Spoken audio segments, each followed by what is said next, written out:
Hello dear student, all of you welcome back in lecture number 4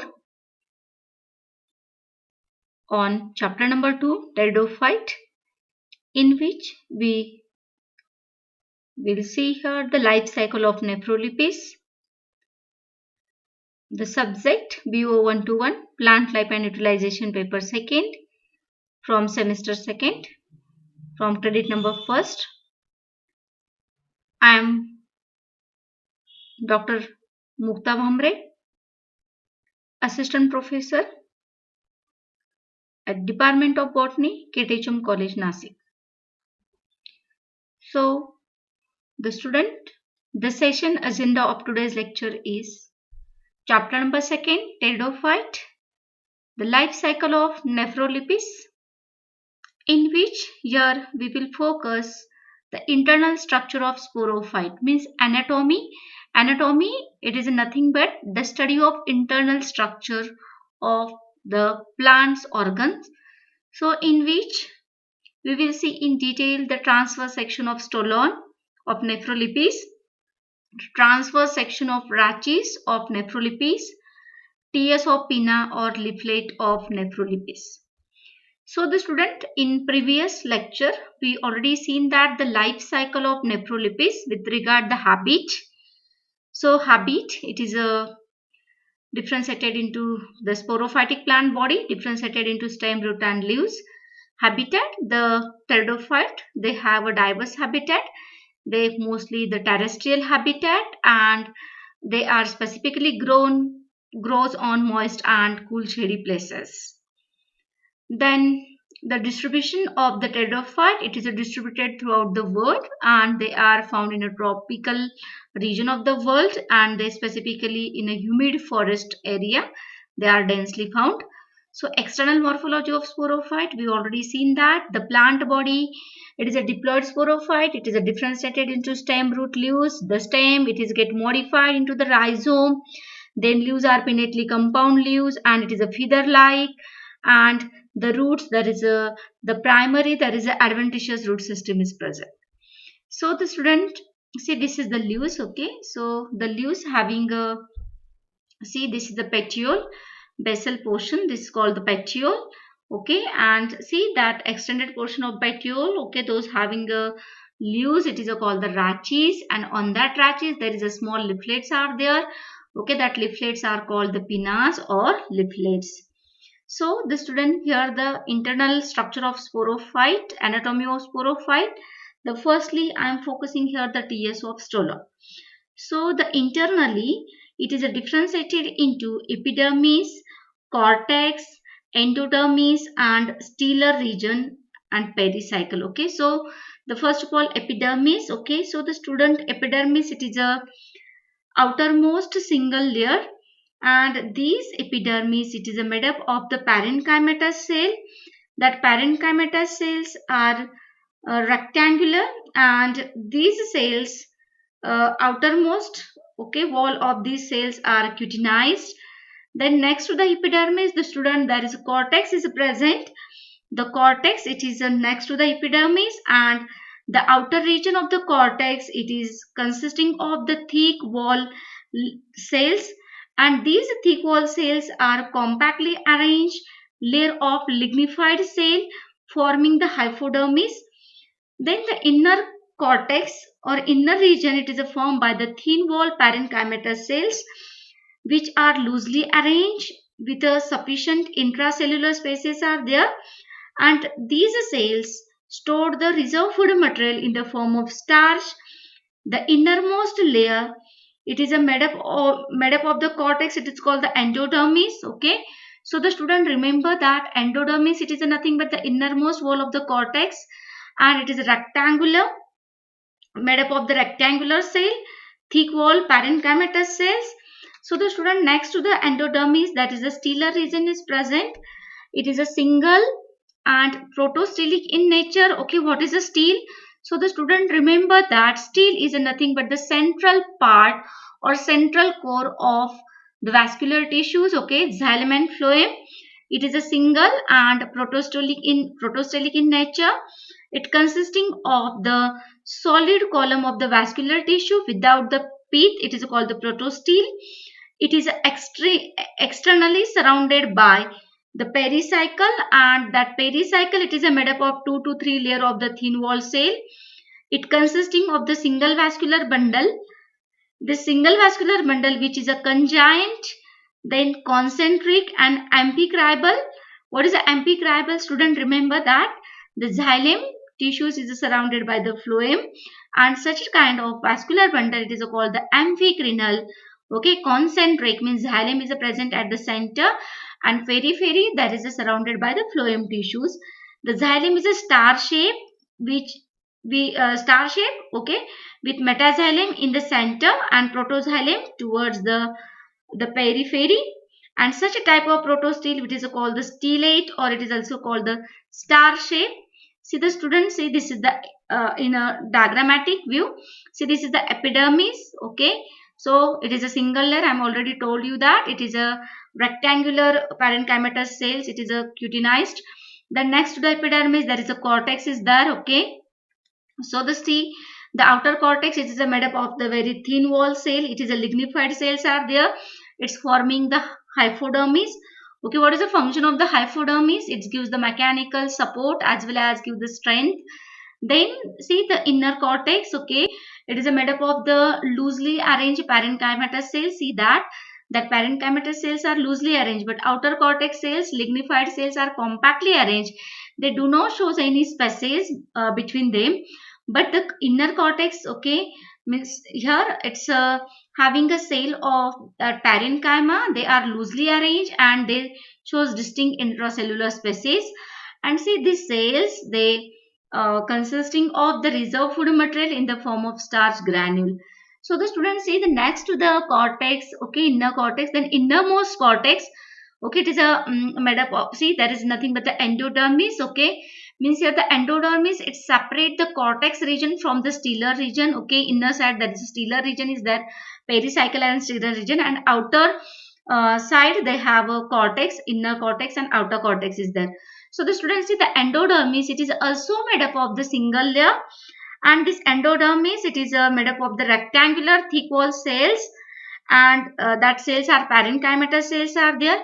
And see, that is a centrally, see, there is a pericycle next to the endodermis, there is a single layer pericycle is there, and the centrally that is a stele is there. So the student here, the which stele is there? Remember that protostele is there. Okay, what is a protostele? See the central core of this, it is a made up of the vascular tissues, okay, xylem and phloem, and they do not having a pith. Okay, such a kind of stele, it is called the protostele. And see here the vascular bundle, here the single vascular bundle is there. That vascular bundle is a conjoint collateral, see the concentric type, and amphicribal vascular bundle, see there is a xylem present at the center, and periphery to the xylem there is a phloem tissues are present. Okay, so the student remember that the xylem, it is a star shape. See, these are the star, 1 2 3 4 5 6 arms are there. Okay, star shape, or it is usually the stellate, it is nothing but the star. Okay, remember that. So the here the protostele, which is a stellate, or it is the star shape protostele is there.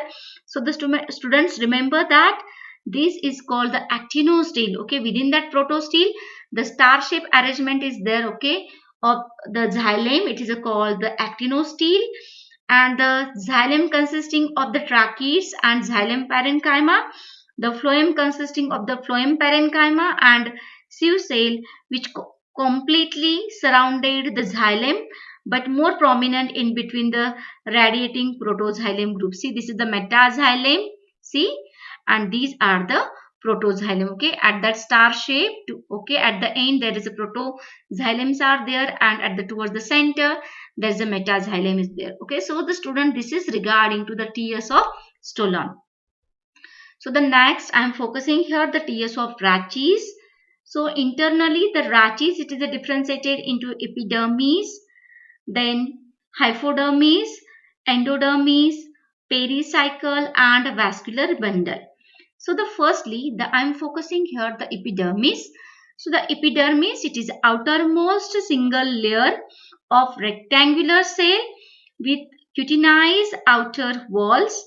Then next to the epidermis, so the student, there is a presence of hypodermis.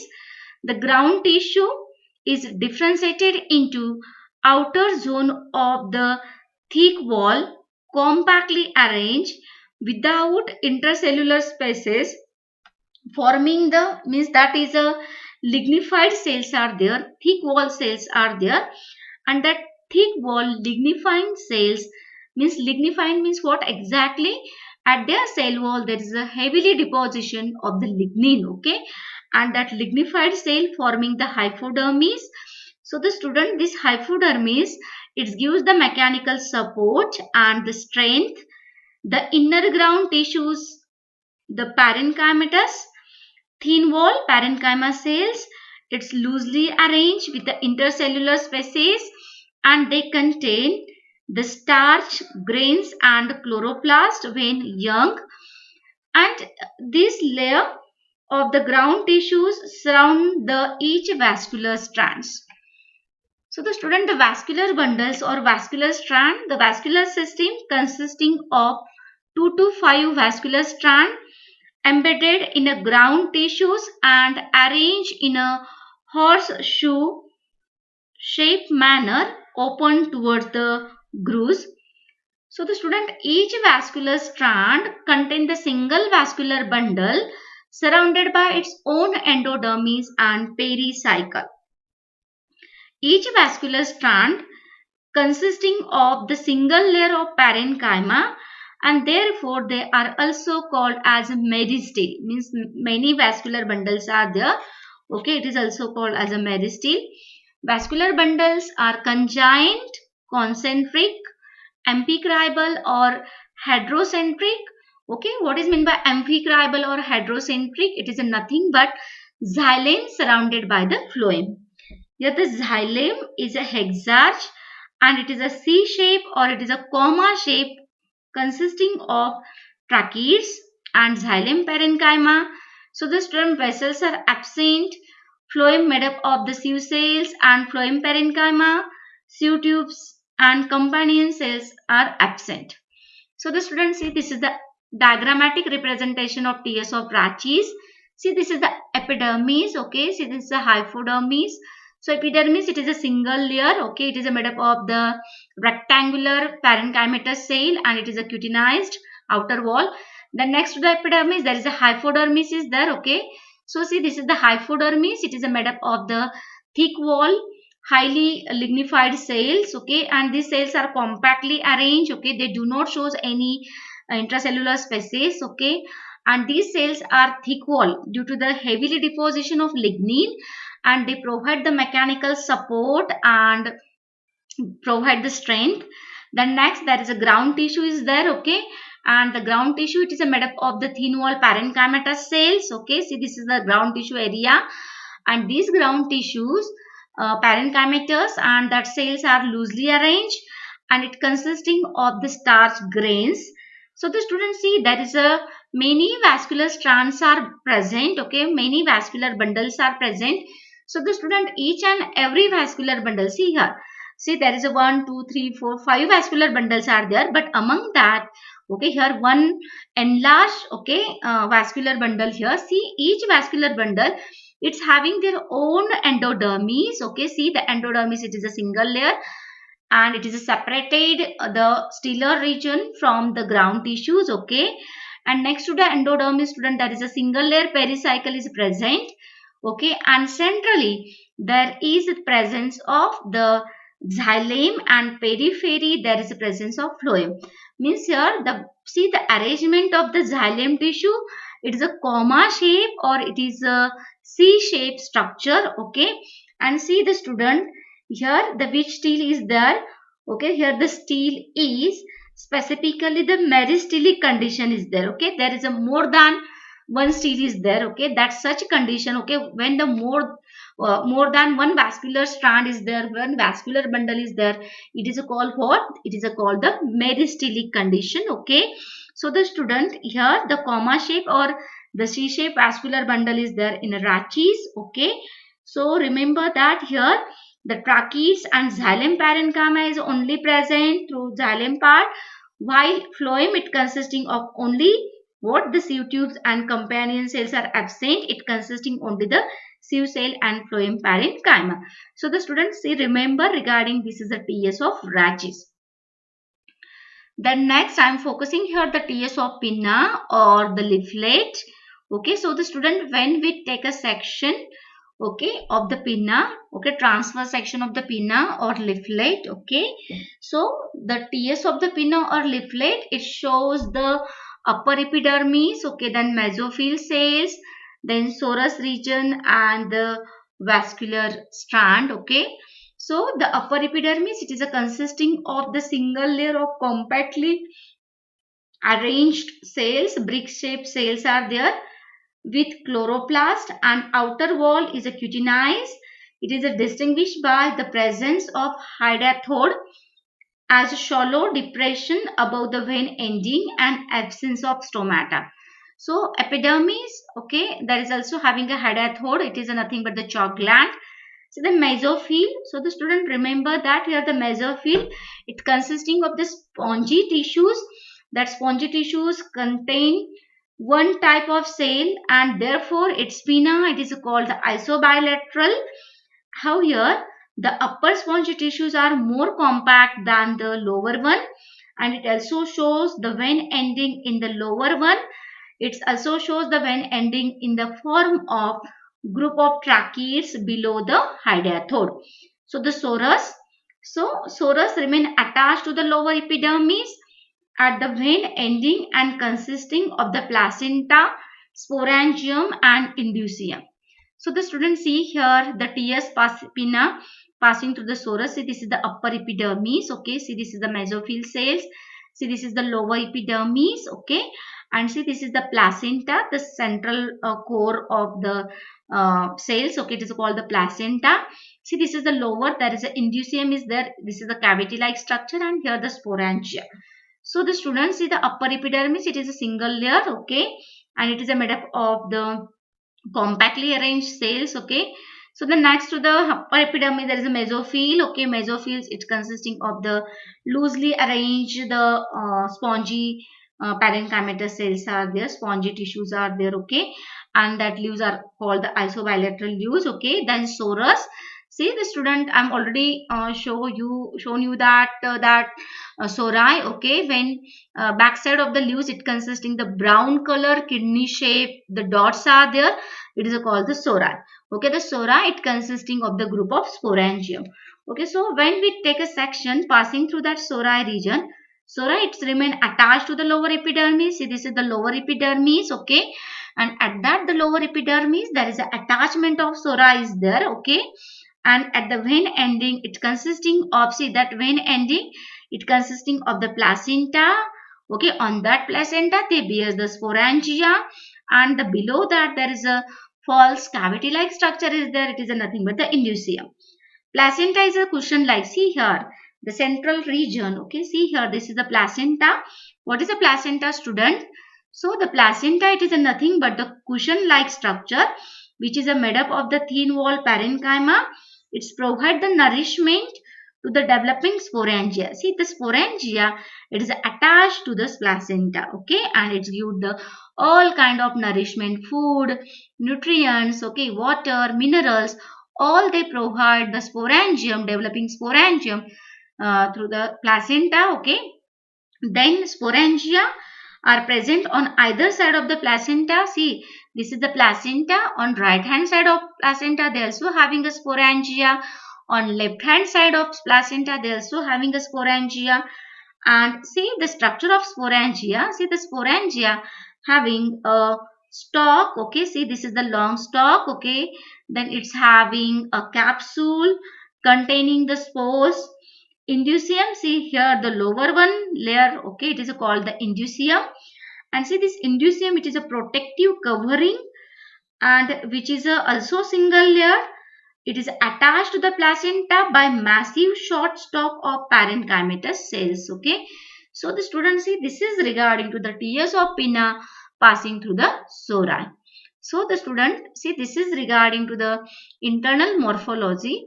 So in internal morphology of the nephrolipids, in today's lecture we already focus on the TS of stolon. Okay, so the stolon, it shows the protostele, specifically they shows the actinostele. Then TS of rachis, okay, in a rachis there is the meristelic condition is there, and arrangement of xylem, there is a C shape or comma shape arrangement is there. Xylem, it's consisting only trachees and xylem parenchyma. Vessels are absent, okay. While phloem, it consisting of the sieve tube, okay, and phloem parenchyma. Okay, the sieve companion cells, okay, is absent. So the student, in the next lecture we will focus on the reproduction in a nephrolipis, okay, in which we will see the vegetative reproduction in nephrolipis, then sexual reproduction in nephrolipis, then structure of sporangium, mechanism of dehiscence of sporangium, germination of spore, then development of gametophyte, the structure of sex organ, the male sex organ antheridia, while female sex organ archegonia, then fertilization, then development of young sporophyte, and the alternation of generation in nephrolipis. Okay, all these points we will see in our next session. Thank you.